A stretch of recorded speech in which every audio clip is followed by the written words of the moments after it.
Vous êtes prêts à voir le design que je vais vous demander de recopier?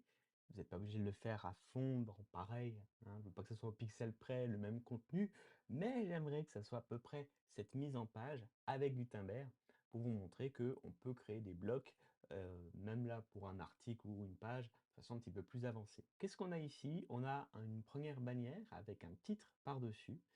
On a en dessous une colonne avec à gauche un titre et un bouton, à droite une image.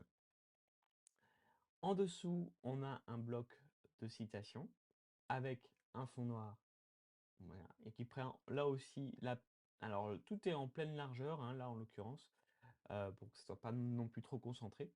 Et en dessous, on a enfin un bloc de type groupe sur lequel j'ai juste appliqué un fond gris et dans lequel je vais pouvoir mettre du contenu. Donc il y a des choses que vous avez déjà vues qui seront simples, il y a des choses où vous allez devoir fouiller peut-être un petit peu, c'est le but, pour que vous puissiez aussi apprendre par vous-même. De toute façon, vous inquiétez pas pour celui-là, on va le corriger ensemble, vous puissiez voir un petit peu, mais essayez de tâtonner, c'est aussi comme ça que vous allez apprendre, à essayer d'expérimenter des choses. Peut-être que vous allez même apprendre des choses justement en expérimentant.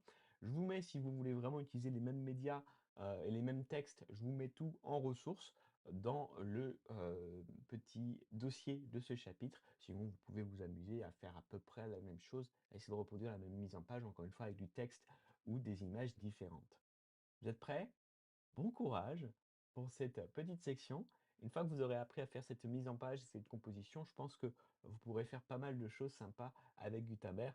Vous n'avez même pas forcément besoin de savoir faire ça, hein, ne serait-ce que pour écrire du texte et du contenu. Vous inquiétez pas, on verra d'autres façons de personnaliser son image, mais voilà. Essayez ce petit challenge, il n'est pas facile, mais essayez quand même de le reproduire pour mieux maîtriser Gutenberg.